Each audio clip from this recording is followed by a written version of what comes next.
Hello, everybody, and welcome back once again for the next edition of my journey to find the perfect hat. This week, featuring exotic fibers. So, cashmere, baby camel wool, and yak wool. Last week, or a couple of weeks ago, I know this didn't turn into a weekly thing, but in the last video, I showed all of the different hats that I made in sheep wool and went down till I got a version that I was really happy with. And so this time I'm taking those design choices, sizing ideas, and putting them to the exotic fibers and seeing how they turn out. And I will say, luckily for me, the fitment and the sizing was really similar and consistent through the different fibers. So I didn't have to make like 100 hats to find really good examples. But I did go through different colors, different things with the new exotic fibers, so I'm very excited to show them off. I guess I'll start with cashmere, and in cashmere the thinnest knit, the lightest is the full needle rib, and yeah, I'm really happy with how these came out, and I'm hoping that it shows on. Put the tag in here. Hopefully it shows and comes through, but the way that this knit fits and the cashmere is just so beautifully soft, I did have to really wash this. I put these almost in boiling water to really get them to fluff up after going through the manufacturing process of making the yarn. Our yarn comes straight from the factory. There's no washing, there's no further altering to it. So it can take a little bit to get these to loosen up, and really giving them a good wash and or dyeing will do it as well. But once you really get these fluffed up and nice, you can see how the fabric rolls and the drape of it. And you get this nice, even on the brim, you get this really nice conformation to your head, how it just conforms. If you have a wild hairstyle, if you're wearing glasses, I should bring my glasses here with me, or a pair of sunglasses. You can see how it just drips over the brim. All right, quick cut. I'm gonna get some glasses to show this off. All right, we back at it. Some glasses. Let me scrub these down for a second. Bang. And then cashmere swag.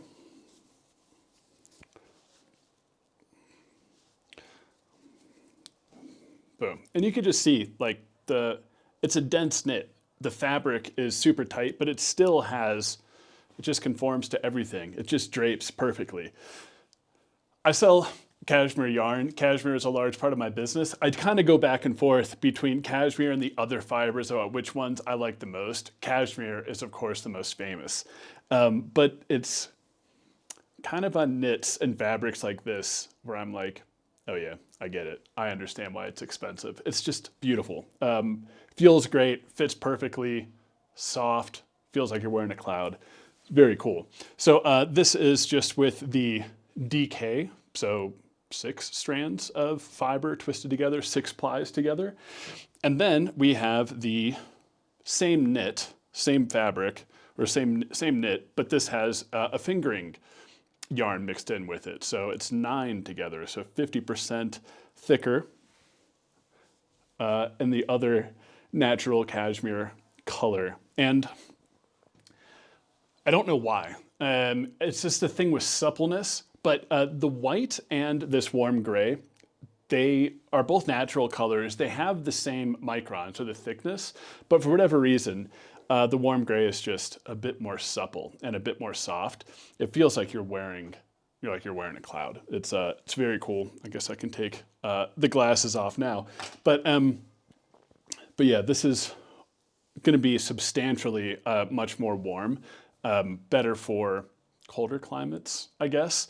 While this one's going to be better for all around. You could wear this in between weather, cold nights, cool nights, spring, fall. This is going to be more, you just don't want to be cold. But again, beautiful fiber, beautiful fit. You can see it's just, yeah, it just works. So very happy with how these two came out. And then next we have the fisherman's rib. And fisherman's rib, for all of these hats, the tolerance is going to be the other knits have much more stretch to them. So you don't have to make it quite as close to the measurements of your head in order for it to fit properly. With the fisherman's rib, there's not quite as much stretch, so you have to be a little bit tighter, at least in my opinion. My theory about going and making these, you have to be a bit closer. And so it is a bit more snug, especially, I mean, with these, and again, like fiber is good. You probably don't see many people doing that with wool hats. There's 100% wool, 100% cashmere. Everything seamed together with the cashmere as well. But yeah, you really want to stretch it out, because if you don't, it's going to be too tight on your head. And this is one of those design choices that I've really been going back and forth with a lot. I would say especially for these, is how tight it should be on your head. In my opinion, it should be pretty snug.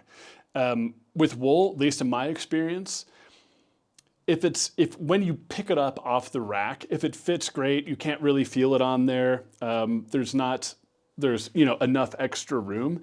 After you're wearing that for a year, taking it off, stretching it off, maybe you got to put it in your pocket, you toss it in your bag, whatever.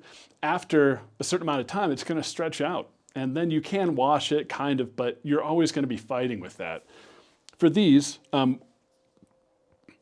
I'm making them for you to your head size, it's already going to be stretched out. And so it's going to be snug, but then you don't have to worry about a year later if your cashmere hat that you spent a lot of money on is still going to fit. So I think that that's important. There still might be a little bit of tweaking to come in the exact tightness and the gauge for how this goes, but I think pretty close to an end product here. And then last but not least, actually maybe least, I'm not sure how I feel about these, but the double DK. So 12 plies all held together. Maybe not my color here. And this one might be a little bit too short on me. But yeah, just compared to the other fabrics that I've made and the other knit styles, this one has the most stretch to them. It's the thickest yarn, but it has the most stretch. So because of that, I think it loses a little bit of body to it. I like really dense fabrics. And although this has a really thick yarn to it, I'm not sure that this fabric really screams luxury like the other ones do. Although it does have kind of a cool look to it. It looks, since the yarn is so thick, it looks a little bit more handmade. So maybe that's a design choice that you're into, but I'm not sure. There's also some other issues with using such a thick yarn that I'll get into later when I talk about seaming. But yeah, let me know what you think. Should we keep the double DK? Should we not? I'm not sure. But all right, so that's that for cashmere. Next, I'm going to show off baby camel wool. Yeah, fiber of the future, maybe. So up top, this is the full needle ribbon. This is the same for all of them, but 1x1 rib on top to kind of reduce. It's half as dense as the rest of the hat. So taking out a little bit of the bulk up top so it fits better, and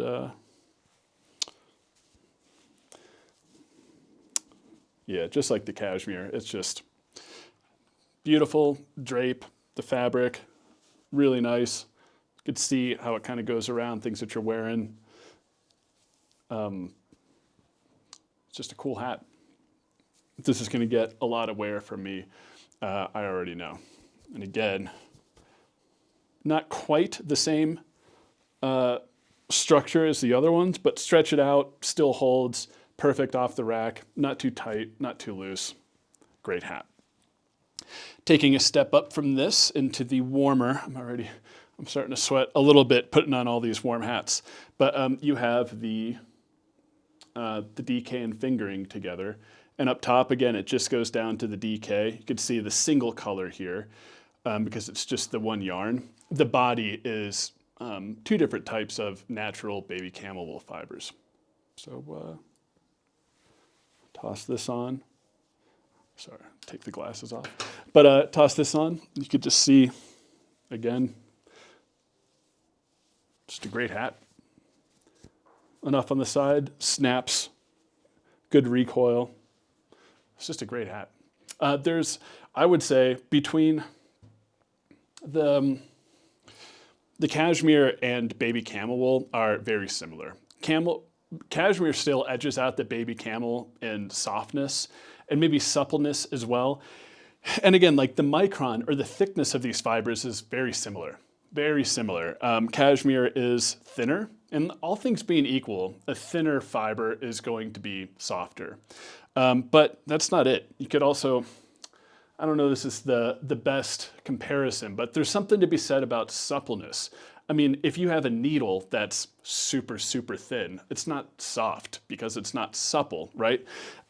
So there is something to be said about suppleness too, and that's a little bit more difficult to measure in the same way that micron and thickness is. So I would say like the standard for measuring softness across fibers is using micron, but there's more to it than that. And sometimes you just got to feel the difference, but still, very soft, very supple. It's a beautiful fiber. Camel wool, baby camel wool, maybe the fiber of the future, I think.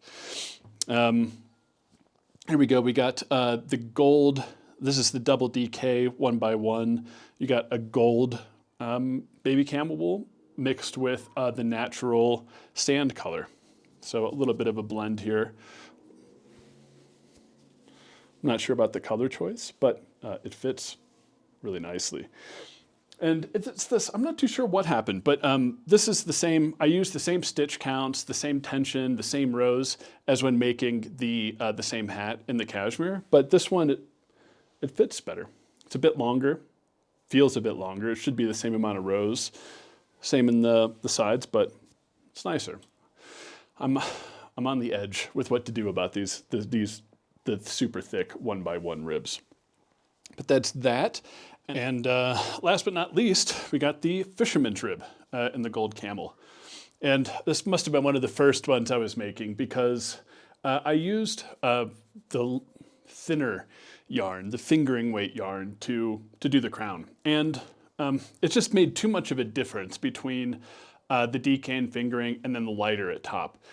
And also, whenever I'm kind of getting rough with these, which I want these to be super durable, obviously, if that's not apparent yet, but getting rough with them and stretching them out, I was having issues anywhere that I used fingering weight. I was considering using like the lighter, thinner yarn for the seams or up on top, and it just doesn't hold up. So it didn't work, but I didn't want to use more yarn for making another hat. It still works, and I still know that the sizing is good on the fisherman's rib, how it should fit.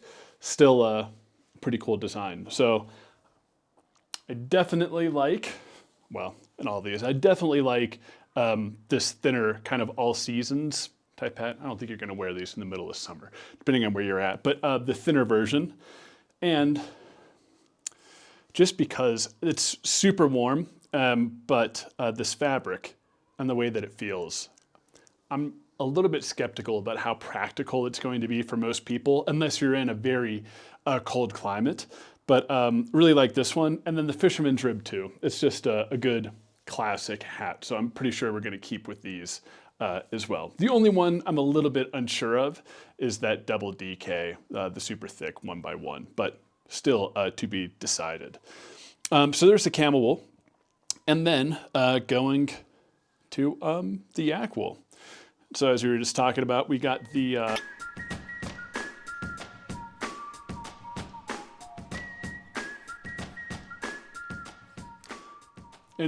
yeah, okay, I picked this up, and I was before I was going through, and I was wondering because this is the I thought that this was the double DK and the 1x1 rib, but it just didn't fit right. It was a little bit too tight, and it didn't fit right. But it's actually, I just realized I made it in the fisherman's rib pattern. So that's why I used all the stitch counts and things for the 1x1 rib, but I made it in fisherman's. So I guess in the next, I'll have to go through and remake one of these in the in the 1x1 and give that another shot. But for today, here it is in the fisherman's rib, the one that actually fits. Although yak wool, I would say, generally speaking, it's got a bit more in common with the sheep wool. And as far as the structure, the softness, the durability, I think they're going to be a little bit more similar, while the cashmere and baby camel wool, as far as the softness, suppleness, that type of thing, are going to be more similar. Yak wool, it's already getting use in base layers and performance wear in general, because it has a lot of the same types of properties that you would find in merino wool, as far as moisture wicking, warmthness, being warm whenever it's wet as well. And I think cashmere and baby camel wool also have that too. I just don't think they're researched in the same level. But I would say that if you're really outdoorsy and you're looking for warmth or performance activities, maybe very extensive hiking, mountaineering, you might want to consider more on the yak wool side of things. I think that might do you best for really active performance wear. But yeah, again, I don't have too much more to say about these. The fisherman's rib, again, cool hat. This was a much older yarn, antique ruby, and then up here we got mahogany, mulberry, and then again, just the one color on top where it goes down. So yeah, that's that. And then we'll go down in fiber thicknesses. We got the fingering and DK together for the hat, that warmer, but still super comfy, very nice. And again, you can see on the top, if it could focus in, how it goes, how it comes together, the crown construction. I'm happy with it. It's not perfectly shaped, but still cool. That's that one. And again, the old classic fit. This one I used with pre-washed yarn, so the finishing was a little bit different and how it went through the machine was a bit different, but still super soft, great fit. I feel like the yak wool might be a little bit tighter on tension, or a little bit tighter just compared to the sheep wool, or compared to the baby camel wool and cashmere. So I gotta do a little bit of testing, and so that's the only thing that I still might change a bit. I might adjust the tension a bit on my machine so it's slightly looser in the yak wool. But I have a countryside trip coming up here in the next few days that it's still going to be cold. So I'm going to be going to the Gobi, visiting the herders that I get my camel wool from.